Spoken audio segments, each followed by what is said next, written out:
When you see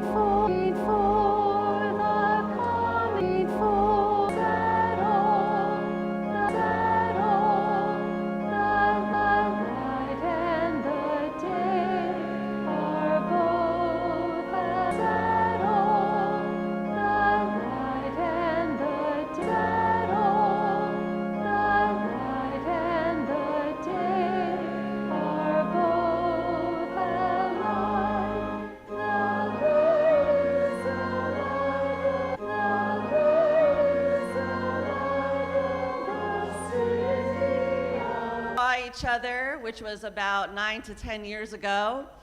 A lot has happened in my own life. I went to Hawaii, and I will never forget my last Sunday here at St. Albans when the congregation turned up in lei and decked out in Hawaiian decorations, and we had a luau. That was a very special time for me, and it was such a special time in my life to have been here as the family minister. One of the kids, Allie now, group, a few of the other kids are grown here, Joseph today. And I want to say good job, church, because you have continued to invest, uplift, and encourage faith formation in young people. And there is a full church of you here today. Now, post-pandemic, that is not the case in a lot of churches. Many churches were hit hard with absenteeism after the pandemic. And so to see you all continuing to commit to your faith and to your walk with each other and to young people among you is very inspiring to my own faith. You made a good pick in Mother Laney. She is awesome. If you don't know,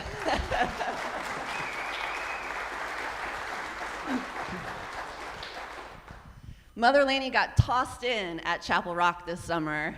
She had never been up as a summer camp chaplain, and she came up with enthusiasm and open heart, ready to participate.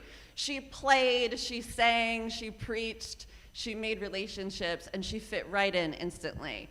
Mother Laney, you have a spirit of warmth and invitation for this ready to participate. She played, she sang, she preached, she made relationships, and she fit right in instantly. Mother Laney, you have a spirit of warmth and invitation for 10 points for effort. Laura. He was a English, before they were English. Yes. Anglo-Saxon, thank you. Yes. Priest. He was a soldier. He was martyred himself To save the priest. Yeah. Yes. So he was so yes, I guess he was a warrior. He was a soldier. A soldier, yeah. You're right. Yeah. So he used his own life, he laid down his own life to protect a priest that was being persecuted. And he became a saint for that. It was an act of faith and an act of sacrifice, as we hear a lot about in our scriptures today, to protect a priest that was being persecuted. And he became a saint for that. It was an act of faith and an act of sacrifice, as we hear a lot about in our scriptures today. What unthinkable or even equipped to do, how a simple act of faith can change the course of. To be a people like that, to be a people like Alban, to sacrifice, to commit to such a road that an act of faith would present itself before us unexpected to respond to, but asks for all of us. This is the type of faith to hold and to cultivate for each other.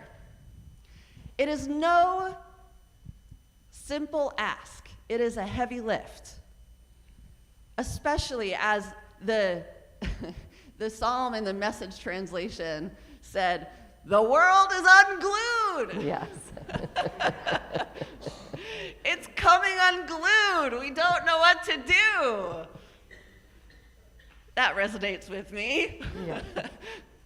When the world starts to feel unglued and we're not sure how to respond, the best and only response that Jesus asks of us is to respond with all of who we are, mind, body, spirit, as somebody who follows Jesus, to think about what the old adage, what would Jesus do? Jesus would insert himself. He would position himself to where the most vulnerable are. Jesus would go out looking for the sick. He would go out looking for the disenfranchised. He would go out looking for those who have been outcast and downtrodden. He would go out to find them, and he would tell them that there is hope. And hope is only lost when we forget that there is a living God. See, the scriptures that we hear, we know them to be, and hope is only lost when we forget that there is a living God. See, the scriptures that we hear, we know them to be a living word, right? The living word, the word made flesh and dwelt among them. Jesus himself is the word that came into the world to be the light in the darkness. And so when the word comes to us, you and me, on a Sunday morning, when the word, the living Christ, comes to us on a Sunday morning, how can it be anything but awed and wowed in wonder and amazement that Christ himself has appeared to you, that Christ himself has come again? See, that living word and the sacrament that you've come to receive in Holy Communion today, it lives on when each person gathers to hear it, receive it, and allow it to dwell within. The living word with the light and a life of Jesus Christ in an once again. It roots of who we are. Now, I kind of think Mother Laney invited me to church today specifically because the gospel is a tough one. Exactly. She's like, oh, you want to come preach? Yeah. Divide households. Mother against daughter, father against son, wife against husband. Ay, ay, ay, I thought we were one body. That's right. Jesus, he offers this lesson, this very difficult lesson to our modern ears. He offers it to us within a broader dialogue of teaching his followers who he is and the might of his power, because in following him, and this is in the dialogue that surrounds this message, in following him, he asks for them to truly give up everything. He asks them to truly give up all that is most important to them, all of the things holding them back, so that Jesus Christ would be at the core and heart of their love.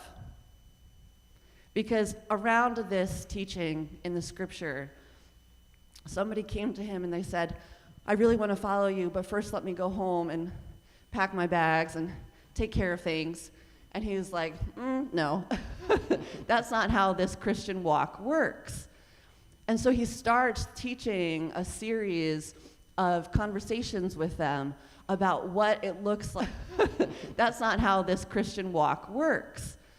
And so he starts teaching a series of conversations with them about what it looks like to give up, to sacrifice all that we have to love and follow Jesus. Now, I'm not standing here to encourage divorce. I'm